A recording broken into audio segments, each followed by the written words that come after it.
Hi everyone, this is Yuri, and it means that today we have another episode of our Innovation Blueprint podcast with ORIL.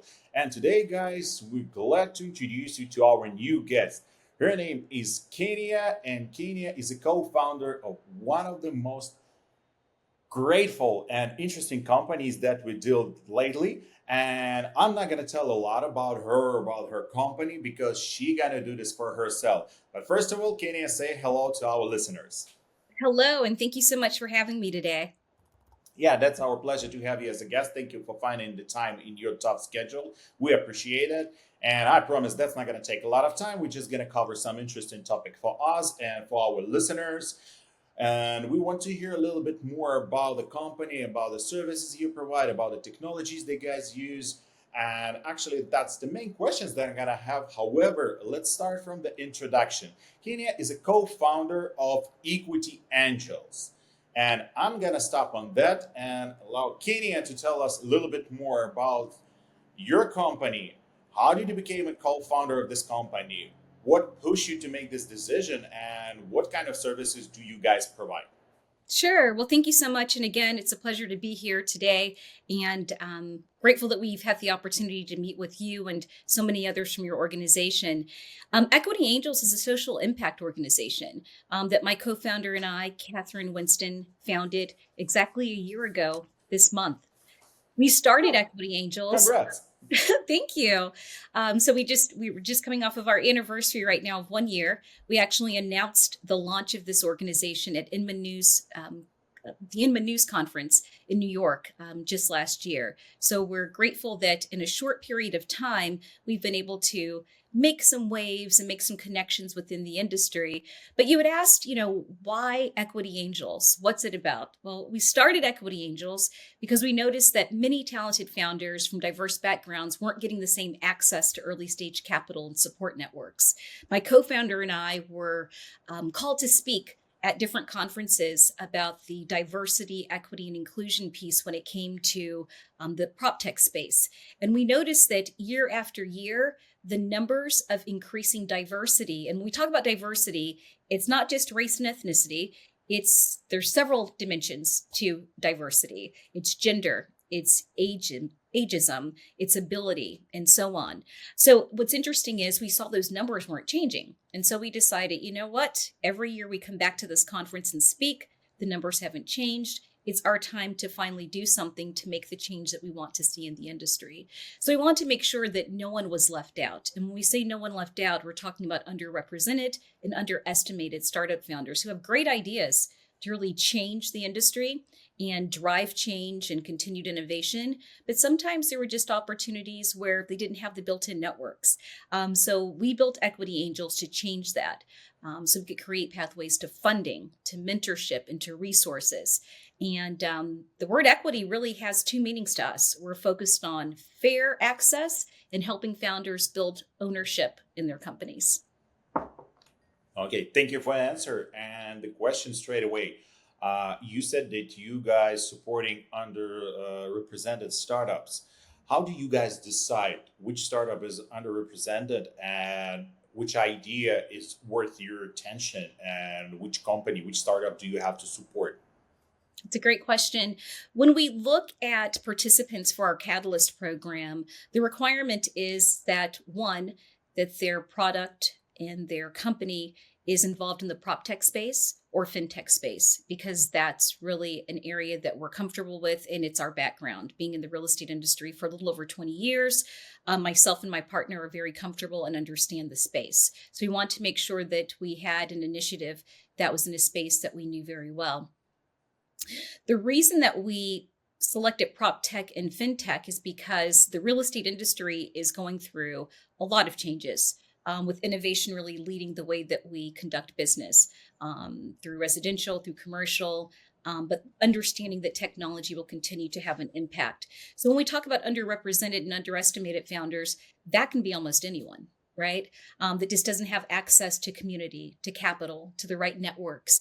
And that's exactly what we found when we had our first cohort that completed a program just last year. So we had 5 companies in that, and the PropTech companies that were involved in our program brought some great innovative ways to really redefine how we look at doing business in real estate, from the financial side of the industry to imagining how to have different networks take care of the processes that agents require, from CRM systems to you name it. We had invested time in soft capital to founders that were really making changes that were needed to move our industry forward. Okay, thank you for sharing. And next question that I have after your explanation is, what type of companies do you guys support? Is that going to be some product company who already have their own product and they have to work on it? Or that might be some service company who just trying to help the different companies on market? Or which specific criteria that companies has to meet to bring your attention? Sure. So what's interesting, and I'll kind of answer that in reverse, if that's okay. The Sure. programs that we work with, they basically take our accelerator program really takes our founders through a 12-week program. So we're working with early stage startup founders, those who have some revenue, who are looking to really take their business to the next level. So we help them from refining their business model to preparing their investor pitch. Those things are very critical in order for them to take their business to the next level. And that's something that we work on very intensely. It's just not my business partner, Kat, and I. We have an advisory board of individuals who are very well-rounded startup founders, those who have been engaged in the real estate industry, even some outside of the real estate industry, that provide mentorship and guidance to our startup founders who are interested in growing their business. So we take a hands-on approach to understanding what our founders need, and that's been very helpful in us being able to create content that is not only meaningful, but it helps them with their financial modeling. We help provide legal guidance. We bring in partners to help them with equity agreements. Any piece of the process that they may need assistance with, we provide. And it's in a short program. Okay, that sounds pretty complex to me. And as a representative of the software development company, I'm kind of interested. Which role the technologies plays in your process of work? Like, what kind of technologies do you guys use, and what helps you in this process? Sure. With us being a relatively new organization, we rely on we have a tech stack that helps us really with the organizational day-to-day operations with class and core functions. I think what's important for us is having technology partners that we can introduce to our startup founders, because some are starting at a place to where they need information, they need resources to really help build their business. And that's where we come in. And having partners at every level of software development, from products and services, all of those are important because we're able to build a community and resources for our startup founders to really have all of the tools in their toolkits they need to be successful. So to answer your question, we provide an array of mentoring. We also provide services and products that we have vetted, and to ensure that they are going to receive the type of support that they need on their journey. Okay, that sounds pretty cool that you guys work with the different companies, and like your model of cooperation, it just brings some specialists in specific area where they need to involve, instead of building your internal team and trying to spread your attention to all that small details. And Absolutely. Partnerships are important, and that's something that we take very seriously. When we first launched, we were very fortunate to have partners in place that believe in our mission, that believe in, creating from within the industry, right? We talk a lot about Mhm. disruption, but it's another to really help bring and drive change from an industry that What's great is we've partnered with Miami Realtors. When they found out about what we were doing, they definitely said, hey, we respect that. We like what you're doing. We also encourage those individuals in the real estate industry to create solutions to pain points that they're experiencing in the technology space. So Miami Realtors was one of our first partners. Blueprint. That is an amazing conference. I'm sure that some of your podcast listeners may have attended Blueprint. You've had some great people from your company attend Blueprint as well. It is one of the largest prop tech conferences in the country. And it's really has an international feel to it as well. But Blueprint is a sponsor, and they were committed to driving that change and helping to enforce the mission that we have with Equity Angels. And that actually gave our startup founders an opportunity to take stage at Blueprint and pitch their products and their services to investors and to others in attendance at their conference. So being able to align ourselves with those in the industry has been very important and really critical to being able to help startup founders. That sounds great, and it feels like you know everything about that companies that you help. And may I ask you, how do you think how crucial that technology roles in their businesses? Is that something that they can just use as a co-pilot, or their products based on technology, and that's some software solution they're offering? So, Sure. So I think there's a combination of both. And I say that because there's not a one size fits all solution to the tech tools or tech stack or tech necessities for some of our startup founders.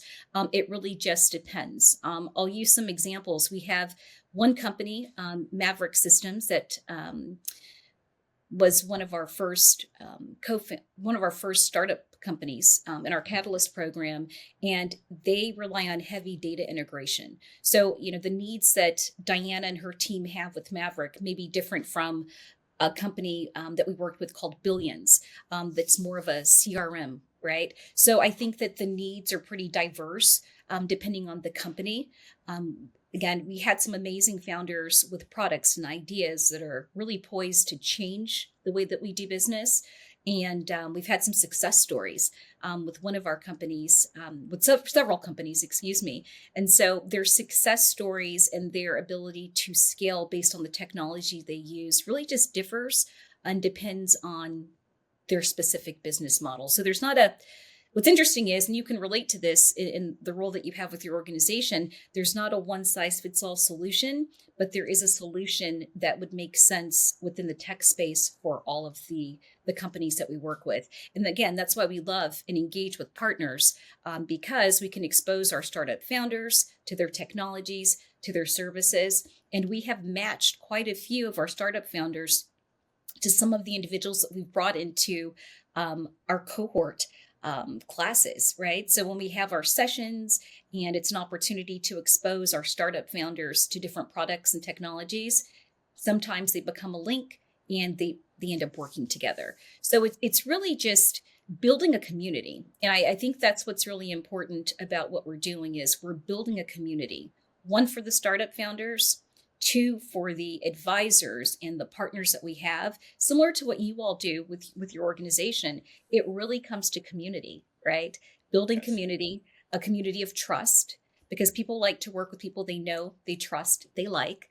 And so being able to have a community that's open to startup founders who may not have known about a certain community, right? It's just being able to help leverage relationships and contacts and to help them really succeed in the businesses that they're running.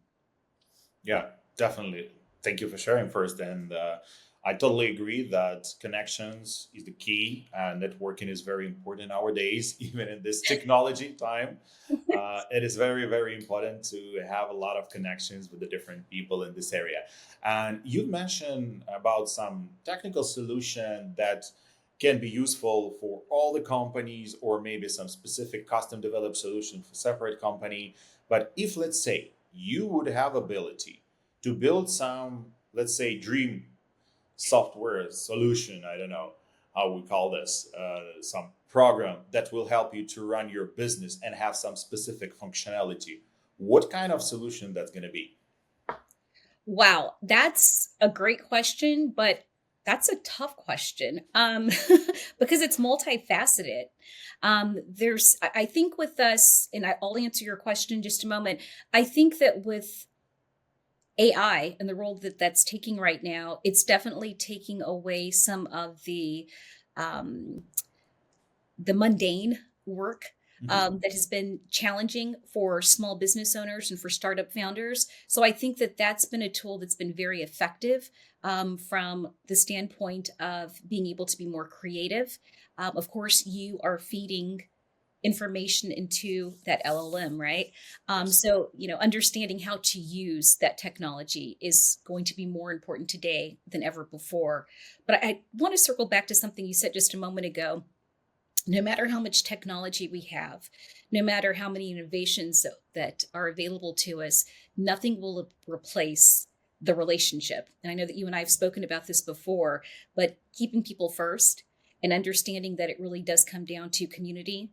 And again, technology is great, but it doesn't replace the interaction that you have with someone, meeting face to face, being able to break bread with that person, get to know that person. Again, this goes back to working with people that we like, trust, and know. That has everything to do with the element of relationship building. So I think there's definitely an art to that. When it comes to having a product, my goodness, no cost considerations involved, no timing, not too much R&D necessary. Oh boy, that's a tough question. You've got me on this one. I do think that it's so hard to I find didn't want to do that. no, it's okay. You got me thinking here, because what it comes down to, right? Sometimes is how much is it going to cost? How long is it going to take to develop? No, no, no. What are the We're not resources? talking about that. We're talking about the dream solution, something A that will dream help you a solution. lot. Yeah. Just let, Okay. let, let me give you an example. For Okay. example, we've been dealing with another company and they were our guests on the previous podcast. And they said, oh my God, we have to manage about 50 different bank accounts. And Oh, that would be great to have some dashboard where we can display all that 50 bank accounts in the same right. place and see what's going on there. That's kind of their solution. That's That's something they're looking for. So for some companies, that might be some AI-based tool that will help them to chat with their customers and save a lot of time and money on support. What kind of solution that might be for you? What do you think will make your daily routine much easier? So I do believe that this could help because you had me thinking there with that example of the banks. If we had a way to reach out to these startup founders that are in early stages right now, that are just looking to build community, looking for, what's next and understanding they're not alone in the process. Like if we had some smart technology that could just say, hey, reach out to this particular place in this region, and here's where you're going to find 10 of the people that you're looking for. I think being able to find those startup founders that are in need of community, that are in need of understanding they're not alone in this process, because it's tough being out there as a startup founder, looking for the resources, looking for the connections, looking for the funding, being able to take that business and that idea to the next level, understanding there's a community for you. So I think if we as equity angels could have any product, it would be one that would help us to source and find those startup founders a little bit easier than it is for us today. Now, when we put out our applications for our Catalyst program, we get a lot of responses in. But if we had an amazing technology tool that could really think think bigger Mhm. and Yeah. be more direct about finding those individuals and those organizations, that would be amazing. Okay. Yeah. That's Are exactly you what I want building to this? hear. Are you going to build this for us? We can discuss it. I mean, everything is possible. We work with a Exactly. different type of software technologies that help people collect information, uh, work with that information, display that. So, yeah, that's something that we definitely can help you with, and we can discuss this after the podcast. Okay, that sounds However, good. right now, I want to get back to our conversation. And before you already mentioned AI, and what do you think about AI? What is the AI for you right now? Is it just a useful tool? Is it just loud words? Is there a co-pilot of the business, or is it a human replacement? What do you think? I definitely feel like AI and any LLM is really going to help create more efficiencies for everyone across the board, not just in real estate or in prop tech or fintech, but all industries, from education to healthcare. I believe AI definitely has a role. Do I think that it's going to replace a human? I think that there are some activities that are already replacing humans at this point, just because of the amount of efficiencies that it can help solve, right? I do think that we're going to see more competition. We just saw that with PeakSeek, I believe, this week. So it's going to be interesting to see how many new players will surface and how that's going to help define and really raise the bar when it comes to AI technology. Now, what's interesting is I do believe that everyone at some level should have an understanding of how to use AI, and specifically the LLMs. And reason behind that is if you don't embrace these new technologies or not aware of how to use them, you're going to be left behind. And that goes from those that are, on the education side right now. Yeah. There's a debate, right? In education, do you allow the students to use AI? Is it going to make things easier for them or make them lazier, right? I think everything depends on your mindset when you're going in to look at new technologies and to adapt to understanding them, is having an open mindset. If you have no intent of really doing a lot of work and being productive, that's not going to change when you have AI. It's understanding that Oh AI yeah. is a tool to help guide you, right? Like you still have to feed it information, send it information to be able to work with you. Do I think it's going to dumb down our society because we're hearing those conversations? Not really. It depends on the individual. You always have someone that's, or you have certain groups that are going to use it to an extreme or not use it at all. But I do think it's definitely something that's changing the way that we work, the way that we learn, and the way that we are able to engage information. So I see that as continuing to evolve. And as it does, it's going to continue to change prop tech and the way that we do business in the industry. Okay, that sounds pretty good. And talking about the equity angels, uh, what do you think? Is that a possibility that you guys will use the AI, or maybe you're already using this for some purposes right now? I believe we'll probably use some of it going forward. I do believe that everyone uses a little bit of it here and there just to kind of to help you brainstorm or to think of ideas or to fact check, right? Mhm. So I do think that our use of it, it could increase, right? It could increase with our catalyst programs that we offer. As the tool develops, I think that we're going to be open to understanding how it's evolving and how we can incorporate that into some of the custom and curated programming that we offer our startup founders. Okay, that sounds pretty good. And how do you think where the AI gonna be? Let's say I don't know, maybe 5 years, maybe decade. Wow, it's unbelievable what we've seen in just a matter of months, right?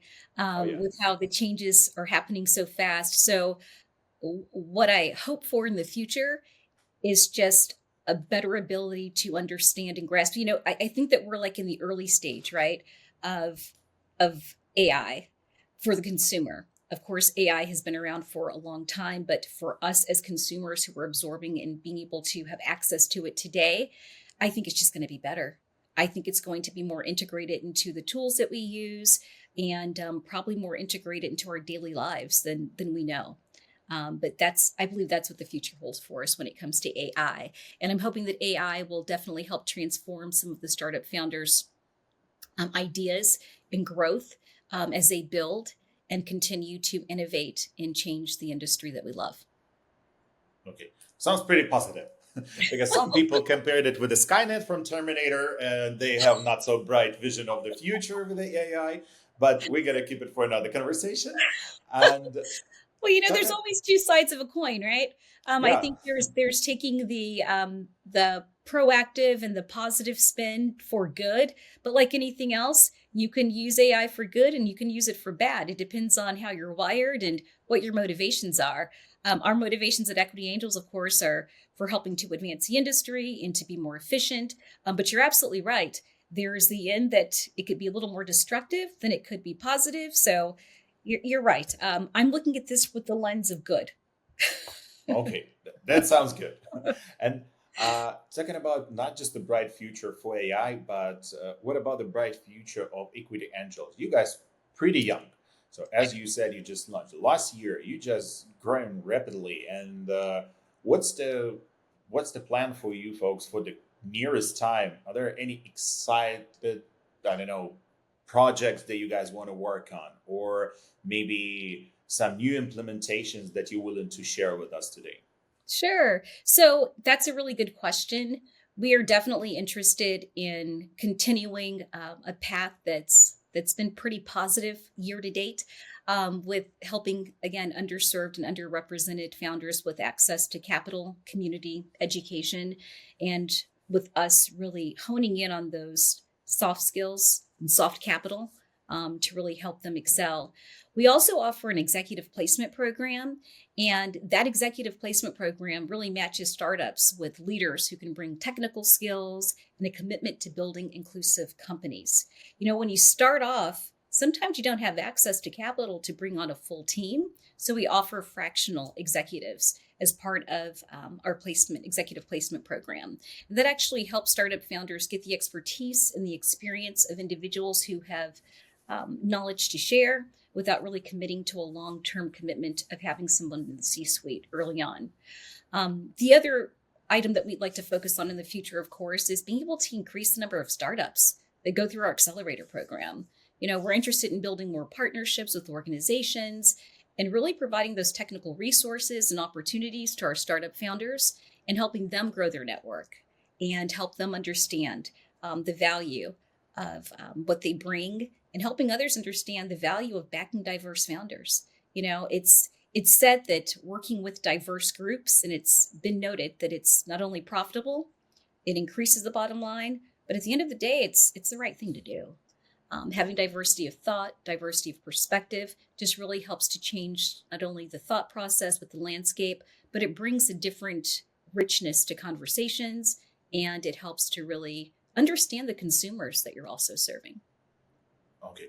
Thank you. That sounds really good. And I think after everything you shared today and about the help that you guys provide, there's going to be a lot of people who want to know a little bit more about Equity Angels and the ways how they can get in touch with you and what's the next things they have to do to find you and maybe get some help from your side, from your perspective, because you guys are professionals who bring in the new talented people to the market and show them to the world. So how they can contact you?